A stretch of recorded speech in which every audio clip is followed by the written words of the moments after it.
This is The Unsweetened Truth with Kristen Pucci, where we talk about everything but don't sugarcoat anything.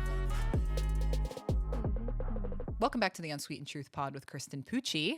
Today we have a very interesting episode that I've been wanting to do for a long period of time. So it's going to be packed full of information, packed full of, I don't know, my team calls it street cred stories of my experience with the difference between leadership and management. And I think this is really, really important because I don't think the more I say that when I go to speaking gigs or I meet with clients or I, do one-on-one coaching with people, they seem to not recognize that there's a drastic difference between leadership and management. And to be clear, neither one is better than the other. Both are equally important. Both play well with each other. And we need both of them in our organizations. We need both of them. And our goal should be to try to be a variation of both. But I want to be very clear that, managers are typically assigned, right? You manage people, you manage projects, you manage tasks. Leaders could be anyone. You don't have to be assigned to be a leader. You can be a leader as an intern. Leadership, and we'll get more into this, is something that you do and how you show up. Management, people get nervous because they're like, what? They're not my authority or they're not my person that I'm, supposed to be managing. That's okay. You don't have to manage them. You can lead them though. You could still lead them. So we're going to unpack that today because it's come up time and time again. That's a major portion of what I believe in from the Kristen Ray perspective is I am really proud of my leadership journey, what I've learned from learning from good leaders and bad leaders. And I'm just really excited to share that with you guys today. And if anybody has any, questions or want to reach out to me from seeing this podcast episode, I'm happy to talk about leadership. I specifically love bold leadership. But without further ado, there's going to be 3 parts. Part 1, we're going to talk about leadership. Part 2 is going to be about management. And then part 3 is going to be how we can wrap them all up in a bow, and develop our skills and determine which, one we are and go from there. So follow us along. 3 episodes. Let's get started. Part 1. So I want to explain the difference from a very high level view of leadership versus management. I have found, even specifically for myself, I am a much better leader than I am a manager. Reason being, leadership is more vision, empathy, inspiration, motivation versus management is more dealing with budgets, ensuring deadlines are hit, details. Different parts of your brain, different parts of personality. Sometimes people are good at both and you're an absolute killer, and sometimes people are good at one and not good at the other. I definitely tend to be, for myself, a much stronger leader than I do a manager. So I have found people in my organization to work alongside me as management to be able to kind of fill those gaps and those voids, because leadership is what I'm really, really passionate about. So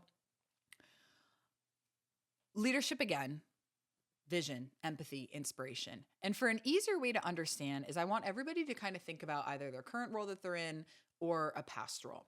Is there anybody in your organization, might be yourself, that is just super motivating? They make you feel, when you get out of a meeting with them, like you can do anything. I truly believe that leaders remind people how great they are. They don't say, look at how great I am. Bosses do that, not leaders. Bosses are people that are like, I'm so great, I'm so good, look at all the incredible things that I've done. Leaders are more, look how great you are. Look at how incredible you are. Look at the things you can accomplish. Remember who you are. You're going to do great on this because you're great. That's what a leader does.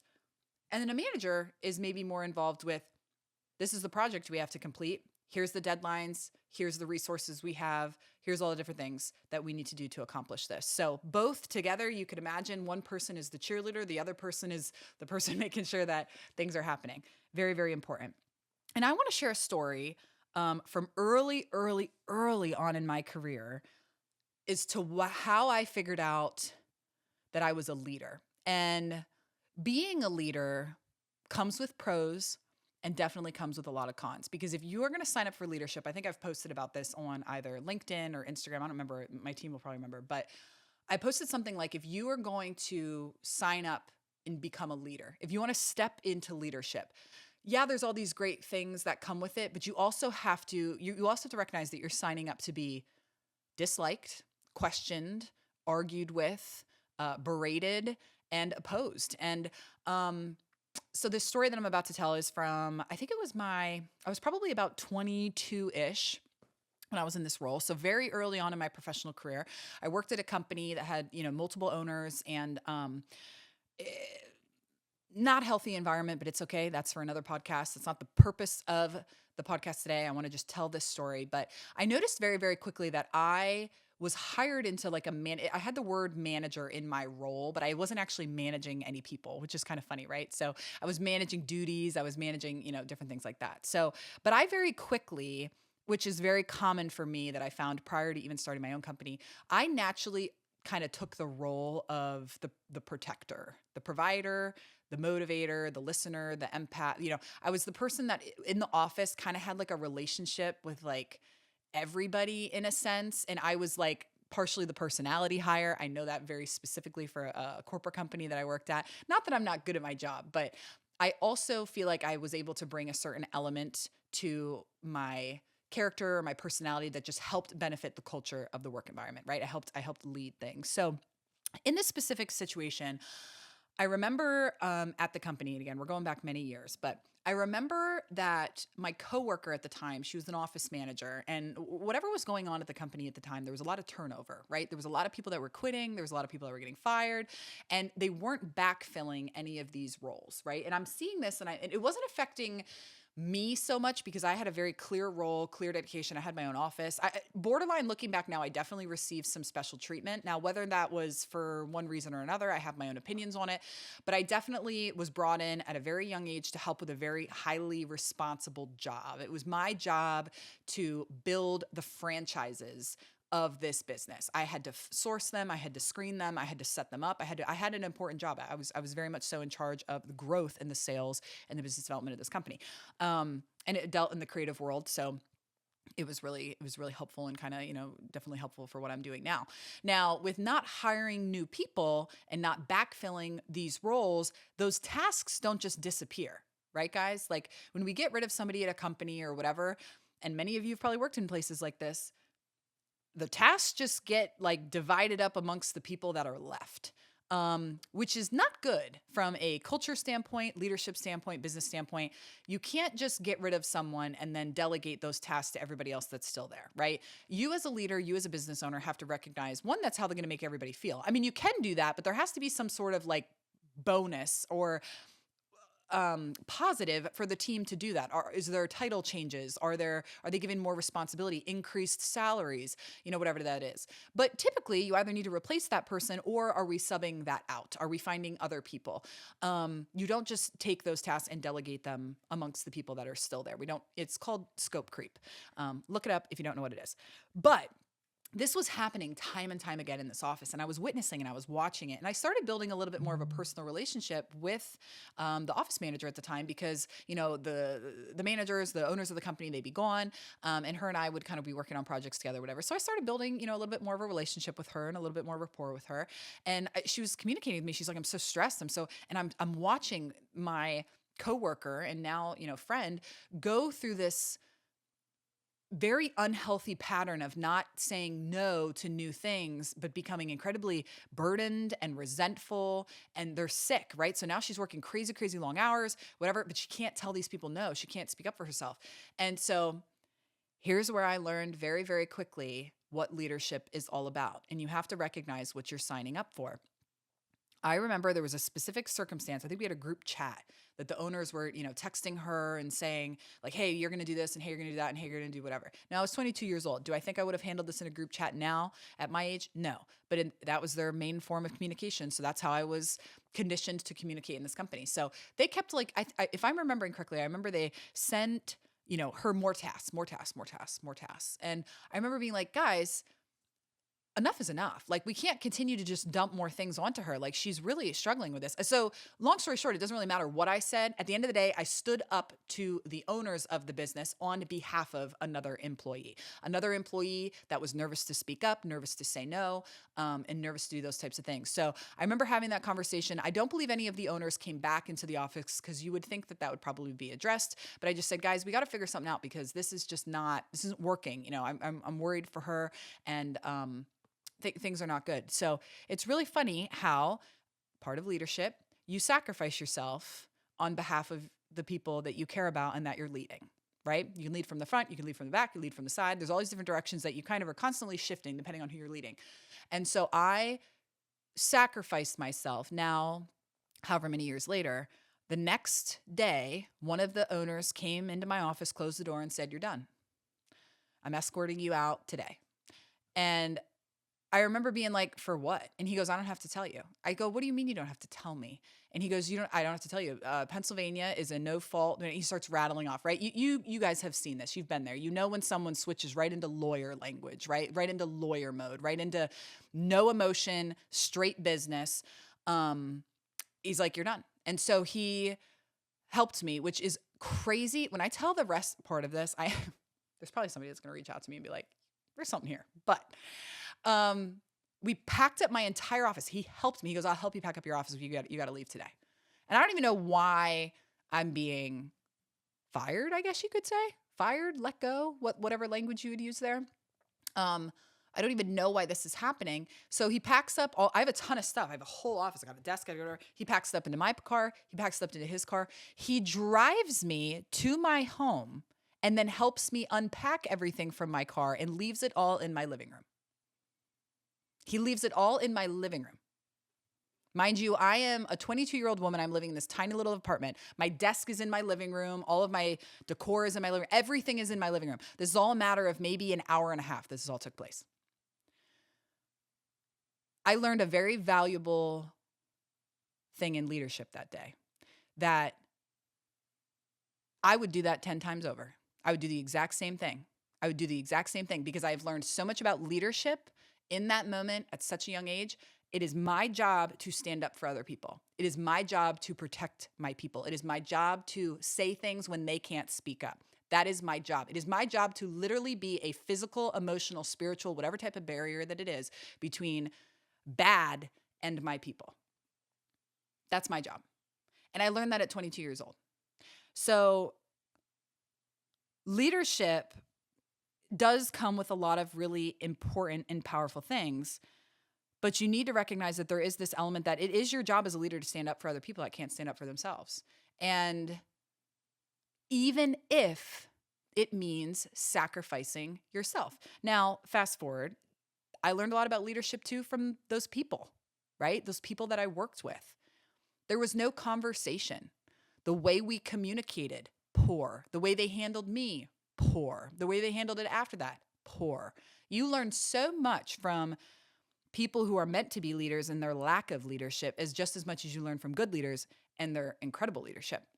So I learned a lot from those guys that I worked for. And I learned about how I took a risk, right? I stuck my neck out on behalf of somebody else. Did it mean that I got my head chopped off and she stayed? I don't think she stayed much longer after that, which is an interesting thing too with leadership, right? If you show the charge, if you show an act of bravery, someone who maybe wasn't feeling so brave before, now they're more motivated. They just watched the worst case scenario. They just watched you get crucified in front of everybody else. And they go, "Okay, I can now be brave. I'm going to be brave." And that's why I do what I do there is I want people to know when they are around me and they work with me or I work with them, I will do all of those things. I will put myself on the line because you want to know why? Because I can handle it. I can handle it. And I recognize, and this isn't a dig at anybody else, everybody is made in their perfect image and they are exactly who they're supposed to be and we are all different. But there's something about me is that I will always defend my people. And I will always defend my clients and I will defend myself and I will protect those people. And that is a job as a leader that you're supposed to do. And you're supposed to inspire others. So I hope that I sit there and think about, because I know she left recently after me, I'm hoping that I inspired her. I'm hoping that my act of bravery and my risk taking with how I navigated that inspired her. And I hope that I don't want to take credit for her leaving, but I think it kind of gave her a little kick in the ass. I think it got her to move. I think it got her to recognize, okay, these people aren't good people. And then she's there by herself, right? So, you know, there's a lot that you learn from things like that. It's a really popular question and just thought that we always go back to, like, the nurture and nature piece, right? And leadership is one of those that I have a specific thought process in, thought process in this. I think that leadership could be taught. I'm not going to go as far as saying that I don't think it could be taught, but I do believe that it is more inside of someone, because somebody has to have specific characteristics to lead. And I think you can lead at different levels, right? Like, you could be someone who leads your family. You could be a leader of your family. And then there's people who lead armies, right? We think about people in history that have led hundreds of thousands of armies, and think of the leadership that requires. But again, they kind of come down to the same thing. And you're looked to as someone who is going to solve people's problems, bring them solutions, remove fear, remove obstacles. You're going to build them up. You build loyalty, you build trust from, I think leadership, the biggest thing is you build trust and loyalty from showing up for your people. You show up for them. You show up, and you show up consistently, time and time again. So they learn that you will show up again, and you'll show up the next time, and you'll show up the third time after that. And of course, there's going to be difficult times and difficult conversations and things like that, but they typically get how you're going to show up. And they know that if a situation happens, like I know my team, for example, right now, know that if we receive a certain type of email, a certain type of, I'll give an example. My team knows exactly what would happen if one of our clients directly accused one of my employees wrongfully of something. I know my team would know exactly what would happen if they came for our reputation. I know that my team would know exactly what would happen if someone said something poorly about them and they were not in the room. They know exactly how I would handle it. They know exactly how I'd handle it. There's no question from my team on whether or not I would show up for them, or I would stand up for them, or I would beat somebody's ass for them. There's no question. And it's sad to me that there's environments that exist, and I know they exist because I've lived in them and I've worked in them, that there are people that do not show up for their people like that. I don't take it lightly that I am being gifted to run a business that is also in charge of other people's livelihoods and their mental health and how they see themselves and how they grow. And then, my gosh, you get them for multiple years at a time. So then you're now going through stages of life with them. I don't take that lightly. There's a lot of people that don't care. So we can get into that. I can be on a soapbox for hours, but I just think, let me take a sip of coffee. Hold on. Going back to, can leadership be taught or is it innate? I think leaders are chosen. Like, going back to, if we're really being honest, if it is a part of God's purpose and plan for your life that you're supposed to be a leader, you're going to have and I can only speak from my own experience because I am only me. I've never been somebody else. But I've always had this fire in my belly from the moment I came out the womb. Like, part of me was pissed, right? Like, I just came out pissed. But I also was, like, motivated, you know? And I've always been somebody that would punch somebody on somebody else's behalf. Like, there was a time. This is funny. This is very funny. I remember and I told my mother this story the other day, and she's like, I don't remember this happening. So we were telling, like, funny stories about, like, you know, what me and my brothers did when we were younger. This is funny. This is even leadership. This is Kristen in preschool leadership, okay? I remember I was watching Mulan. So whenever that movie came out, I was watching Mulan. I was in the living room. My mom got a call. I remember she answered the call, and I knew it was the principal because I knew what I did that day. I knew it was the principal. And so I remember I had to stop watching Mulan. I had to come into the kitchen and I had to talk to my mom. And she's like, you want to tell me what happened at school today? I heard you pulled a girl off the slide by her hair. And I was like, yeah, because she wasn't letting anybody else take a turn. And she's like, oh. Now, my mother, this is funny though, my parents were very much a question authority type thing. But she could have gone one or two directions, right? She could have berated me and been like, hey, that's not the right thing to do. You shouldn't hurt somebody, you should, whatever. But my parents were someone that was like, there's right and there's wrong. My problem solving, and I, again, as a child, I'm preschool age. I am a baby. My best way because you don't like communicate. You can't have like a board meeting with a bunch of preschoolers. My best way that I decided to deal with it was to grab this little girl by her hair and rip her off the slide. Because what she was doing is she was getting at the top of the slide, she was sliding down the slide, and then she turned around and she would climb back up the slide and she would keep going. That to me was unfair for everybody else on the playground. So I again sacrificed myself on behalf of everybody else on the playground, ripped this girl off the slide by her hair. To me, that seemed like the right thing to do when I was a preschooler. Now I'm learning that that's leadership. That tracks. It does though. Isn't that funny? But that to me is leadership at a young age. I was willing to go to the principal's office. All I could use, I was a little body. All I could use was my body. I could say get off. I'm sure that wasn't my first thing that I did. I don't remember. I'm sure that wasn't my first thing. I probably asked first, get off the slide. Let somebody else have a turn. And then I'm probably hearing everybody else getting frustrated. I was always the person ever since a little age that I was like, I guess I'm going to solve this problem. And either I'm going to solve it physically, I'm going to solve it emotionally, I'm going to solve it spiritually. I don't know how I'm going to solve it. But at the time, I clearly thought that that was the best standpoint. So I just snatched her off the slide. But I just really believe in that moment, I think that shows that if you have children, I would say middle children probably are going to be very in line for leadership. Somebody a little bit more rebellious, somebody a little bit, they're not afraid to speak up and speak out. Like those are your leaders. And again, there's other children, my other brothers are totally different. They need rules, they like schedules, they like to be a little bit more rigid, they like structure.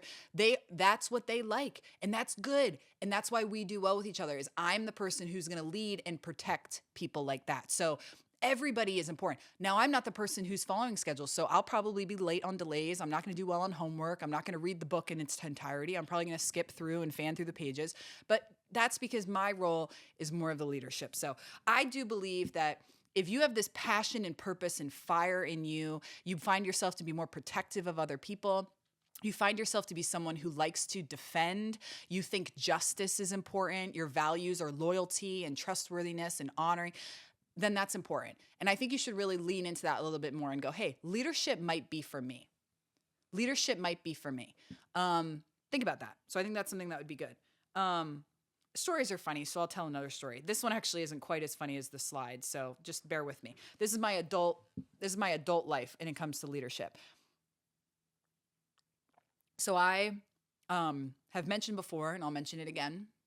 I have learned good leadership from bad leaders, probably more than I've learned good leadership from good leaders. But it's okay because from a bad leadership perspective, you just do the opposite of what they did, or you do whatever it was that you needed. So I was working in a large corporate company. I had this big boss. Okay, this guy was big. He was probably 6'5". Honestly, I didn't like him very much, so I'm going to say 400 pounds. I have no idea how much he weighed. He was a big dude, okay? Big dude. Scary, right? Scary. Just in stature, scary guy. I'm 5'6". I was real skinny at the time. I was like recently going through the gluten allergy stuff, so I was like, she was gone when she turned to the side, okay? And so I'm working at this place, and I had a couple other members on our team or whatever, and the way that this person led, the way that he managed, the way that he bossed, okay, was the berating versus motivating. He was I'm going to use the shock collar instead of a treat, right? He was the stick versus the carrot. Now, that creates a certain type of follower, per se. I'm scared of them. I can't come to them. I can't communicate to them. I can't rely on them. I'm scared to do something wrong. I don't want people to be doing things at my company or on my behalf or for me or whatever because they're scared. There's a little bit of an element that they need to like respect you, right? They need to do things well because they want to respect you. But like, I don't know that I want to be scary, right? To other people, sure, but not to my people. I want to be very scary to other people, not my own. And let's just talk about that for a sec. Respect versus like feared versus respected. There's a fine line. Both are important. And I think leaders need to have a little bit of both. I think people need to be feared to fuck with you. They need to be scared to mess with you. But your internal team needs to know that that part of you exists. They haven't seen it, but they respect you enough to not put you there. I think that's the important part. But let's go back to it. So I got this big boss, scary, berates us. That's early on in my career as well. This is a job that I went to after, the story that I told at the beginning of this podcast. And so it's interesting how that was his approach. And it taught me to be very scared. I was scared to go to work. Guys, I was anxious. My mental health, I was unrecognizable, okay? He's not the key person that I want to focus on, though. There was one day that I came out of his office. He used to close the door. Now, big guy, me, tiny, in a closed door office. Pretty scary. He's ripping me a new one, whatever. For whatever reason, I came out of that office, and I would usually try to hide that I was upset or I was crying or I was scared or whatever. And one woman saw it. One day, one woman saw it. And she called me into her office. This is an interesting key piece of leadership. She was trying to build trust with me in that moment because she wanted me to tell the truth about what was going on. I was scared to do it because the other leader, the other person, the other whatever that I experienced didn't show me that. So now I'm a little scared. Now I'm sitting in this room. Someone appears as though they're trying to help me, but I don't really know. So I'm just going to kind of sit and be silent and just give out the little bit of information that we had. Something happens though, and I know you guys know what I'm talking about, when you can feel it, when you can feel that someone's being genuine, when you can feel like they actually care about you, and when I felt that from this woman. She asked me what actually happened in that room. She asked me what continuously happens in that room, and I told her. Here's another important leadership, a little leadership thing. You want to be a leader? This is what you have to do. She did the hard thing. She could have just sat there and listened to me and let me vent to her, whatever. She did something about it. Now, of course, that makes me uncomfortable because I'm like, oh my gosh, it's going to come back on me. Not when there's good leaders in play. These two leaders, the next two that stepped up for me, taught me so much about leadership. She went higher than this other asshole. She went higher than him. She goes, we've got a freaking problem here. I'm making you aware of it. She did something. Leaders, managers, bosses out there, your employees, your people come to you. You know there is a problem. You ignore it. You've lost their loyalty. You've lost their loyalty. You've lost their trust. They are not going to work very hard for you. If they don't think that you're going to show up for them and you're going to solve their problems and you're going to back them up, why do they care about you? Why are they going to pour everything into you if you're not going to do that for them? Whether it's big, whether it's small. If they don't know that you're going to go back to, if they do not know that you're going to go to bat for them, they are absolutely not going to go to bat for you. This is what happens next. She goes and she talks to the upper manager. Now, he used to be like the regional director, he was the person, whatever. They have a conversation. I don't remember what happens next. I blacked out. But I just know from whatever happened, I went from his office to her office to his office, okay? Not asshole's office. He's on the side. Big guy. His name was Greg, and he knows this about me, and he knows that I've told this story many, many times, but he single-handedly changed my entire relationship with men in this moment. He changed my entire view of men in authority, men in leadership, and just leadership in general. I remember being in his office and he said, I remember in your interview, you told me about the unsafe environments that you have experienced in the past, and you were hoping that this place wasn't one. And I promised you that it wouldn't be. And now here we are. I'm going to keep my promise. I want you to know I'm going to take care of this. And you know what he did? He sent me home so I would be safe. They escorted the asshole out of the building, and he was gone. No questions asked, didn't have to defend myself, didn't have to say anything. I just told the truth. I just told what happened. They told me I was safe. They were sure about it. They were secure about it. They made me feel comfortable. They handled the situation incredibly. And then they told me and they assured me that they were concerned for my safety and my well-being. They sent me home. They knew if they left us in that office, he would have seen, who knows what he would have done? Who knows what he would have done? Got rid of him. We got back. Guess what they did next, guys? Leadership, leadership, leadership. They followed up. They set clear expectations. Here's what we did. Here's what the plan is for tomorrow. Threat has been eliminated. I will never forget that happened in my career. I'll never forget that. It changed my entire view of authority and leadership in men. up until that point, I had felt every person I'd ever worked for was going to use me, abuse me, berate me, hate me. I just, up until that point, I had felt that way. When someone shows up for you in such a big way, I'm telling you guys, you remember it forever. And you have the opportunity to do that for people on your team. That is what people need. That is what people need. 10 years later, they'll be talking about it on a podcast. They will become business owners. They will do better work for you. That is what people need.